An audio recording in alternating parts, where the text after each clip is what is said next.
Hey everybody, Power Parsha, Parshat Lecha. This is week 3 of our new project here, and we're very excited to see it grow and develop. Today we're going to talk about an interesting episode in this week's Torah portion, which also seems kind of timely and relevant, I suppose. In this week's Parsha, Lech Lecha is really the story of Abraham. This is where we're fully introduced to Abraham and his life. He's born in the end of last week's Torah portion, the end of the story of the Great Flood. And then this week is the first week that we live with him. There's a Chassidic saying that Lech Lecha is the first happy parsha of the Torah, because Bereshis starts off promising, very exciting, God creating the world, and then things start to devolve very quickly and start to go off the handle. Noah starts off pretty bad with a flood and a tower of Babel, and then it ends promising with the birth of Abraham. But Lech Lecha, this is the first parsha that's from wall to wall, from beginning to end. We live every day of the week with Abraham, the first Jew. So it's a special parsha. But there's a lot obviously going on in the parsha, a lot to talk about. I want to focus on one episode, which we'll find in chapter 14. If you have a chumash, you want to follow along. We're not going to do so much text inside. I just want to talk about this idea. So you've got an episode where already in chapter 13, Abraham is with his nephew Lot. Lot is his son's brother, and Lot is attached to Abraham at the hip. They do everything together. Abraham kind of takes care of him. And then eventually the two of them can't coexist anymore. Abraham's shepherds and his staff are committed to living moral lives, good lives, and Lot's shepherds, they're not so into that kind of stuff. So Lot, even though he's educated by Abraham, has sort of a different spin on things, a different way to look at things. And let's just say he's not as morally pure, let's say, as Abraham.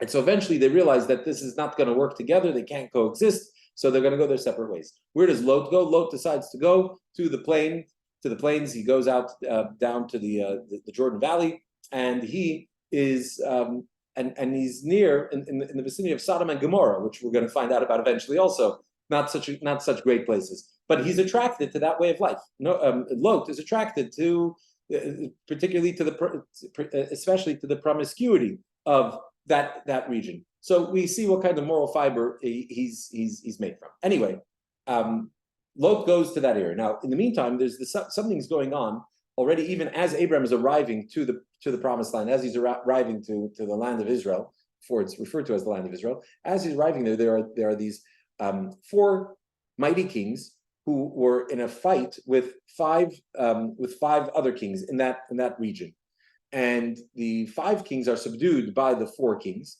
meaning the 4 were mightier, stronger, and they, even though they were outnumbered by the 5 kingdoms, they still managed to subdue them for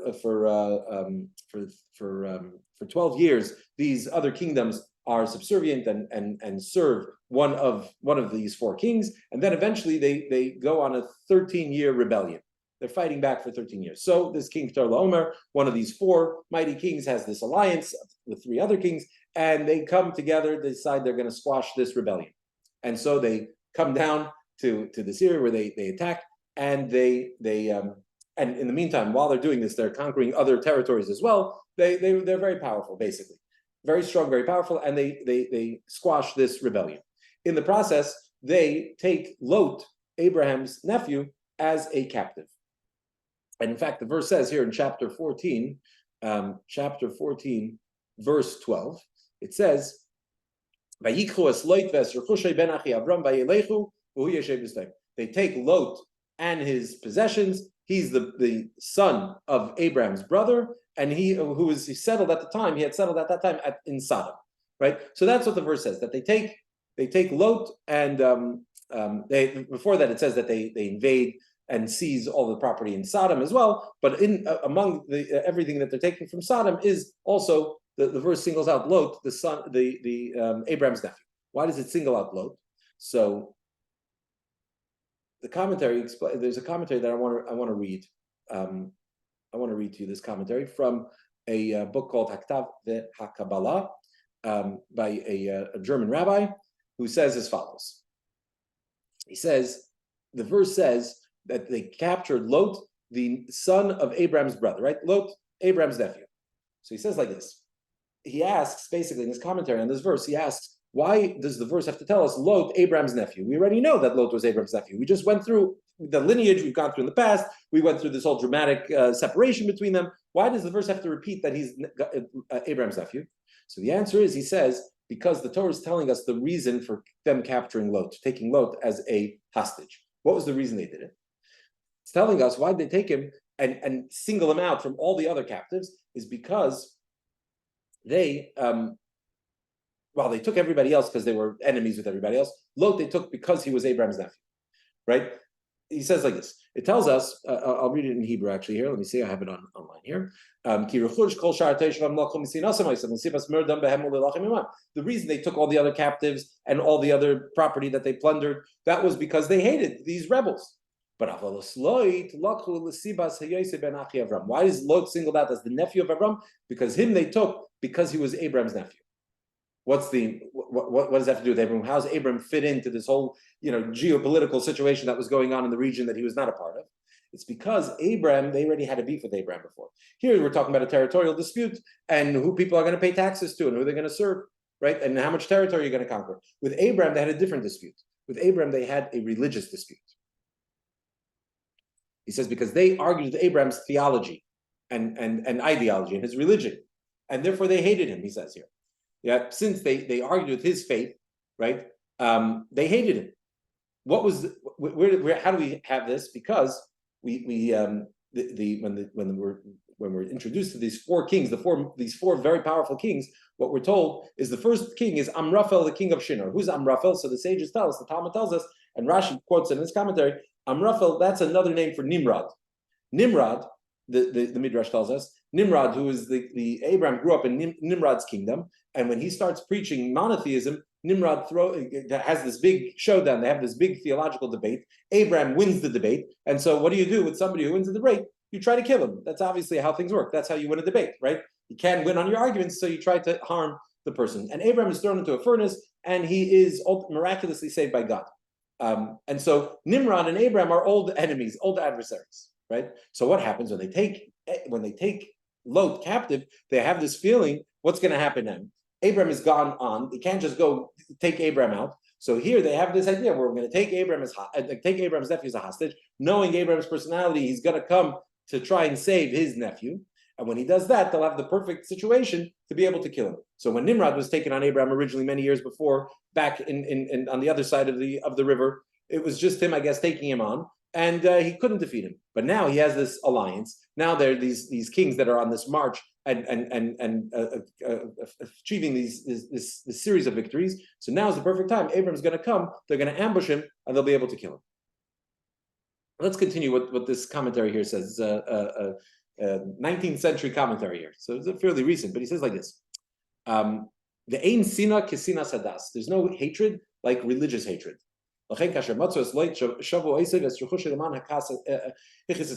Therefore, when they found Lot, they're like, we got Lot. We'll be able to enrage and anger Abraham. And it could be it could be that this is why they didn't kill Lot, but rather took him as a captive. In order, Abram.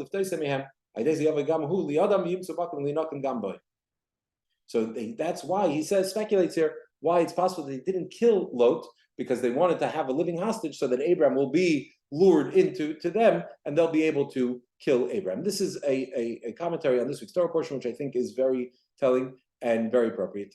Let's continue with another verse here. We read a commentary on verse 12, right? Why the Torah singles out that they took Lot, and this idea that the idea they took Lot as a hostage was in order to then be able to try and kill Abraham, right? Because they hated Abraham, they hated his religion, which is a hatred that doesn't go away.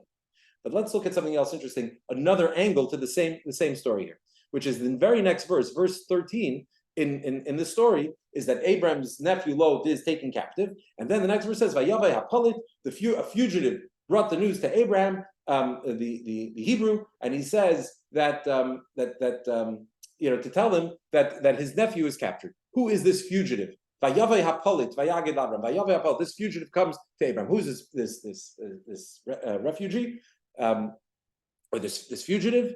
So the sages tell us that this is Og, the famous Og, king of Bashan, the giant Og. Og also hated Abraham, and Og had his eyes on Abraham's wife Sarai. He wanted to marry her. So what happens? Og hears that about Abram's nephew, Og has the same intention also. He also wants to kill Abram. So you have Nimrod, or one of these four kings. They take Lot they capture Lot and keep him alive because they want Abram to chase him so they can kill him because they hate his religion. Og just wants his wife. He wants his property.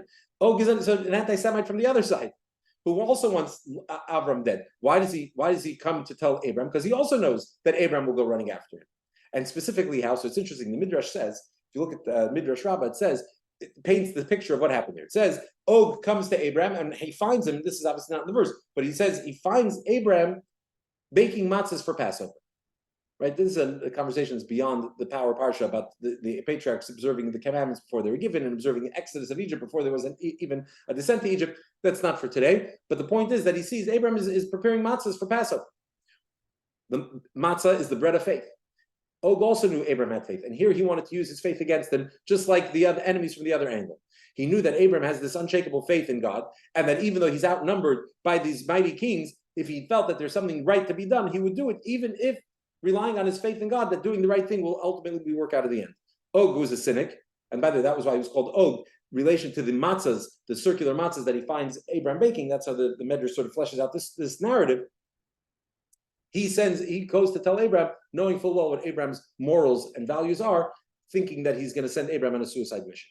Ultimately, what happens is that Abram goes and fights these kings with 300 men plus Eliezer. So it's 300 it's 300 men plus Eliezer, and 318. So it's 320 people total to take on these four mighty kings. And ultimately, Abram is successful. He defeats them. He's victorious, and he brings everybody back. And then you have the dramatic story of Abram coming back, and the king of Sodom, who had been exiled, comes out and says, "Here, you keep the spoils. Just give me the people." And Abram says, "No, you keep the spoils. I'm not doing this for the money. The people, though, I want to teach them about the one God, the one true God. That's what I would like to do. But don't tell me that you're going to let me keep the spoils of war. What I want you to do is, though, pay the men that fought with me." By the way, interesting, just not so relevant to what we're talking about, but talk about Jewish values. Abraham says, "I'm not keeping a cent of the spoils of war for myself. You can have it all back. The only thing I ask is that you pay my men. The 318 men that went to battle, pay them. And also the people who stayed back at my camp to protect my property. Those people who didn't go into battle, they too have to be compensated for their time and their efforts in the war effort." And so this is something that happens with Abram in actually the year 2023 from creation. So a little link to 2023 today in the secular calendar. In the year of 2023 of creation, where Abram, so we're talking about almost 4,000 years ago, where Abraham has this sort of value and morality that he teaches, that then gets codified into Jewish law with King David, who wrote into law that not only the soldiers who go into battle, but even those who stay back on the home front to tend to all the needs on the home front, even they are compensated, even they as well. So a practical lesson for us is to know that there's nothing new in Jew hatred. There's nothing new in people trying to use our morality, our goodness, our kindness against us, and then mocking us for that kindness. And ultimately, just as with Abraham and throughout our history, we will be victorious, we will endure, we will succeed. And to know that there are those that are the great righteous among us, who are the ones that literally put their lives on the line in a very literal sense, in uniform, to defend the Jewish people, to defend the Jewish land. But to know that every one of us, even those of us on the home front that are back here offering support in different ways, we also play a role in this battle, in this conflict. And we also are, not anybody's looking for compensation, but the point of the compensation means that we play a vital role in this as well, getting together, studying Torah, the mitzvahs that we do, all of these things, as well as all the other things that we're doing, all contribute to the success and the victory of the Jewish people who will endure forever. Thank you, everybody, for joining.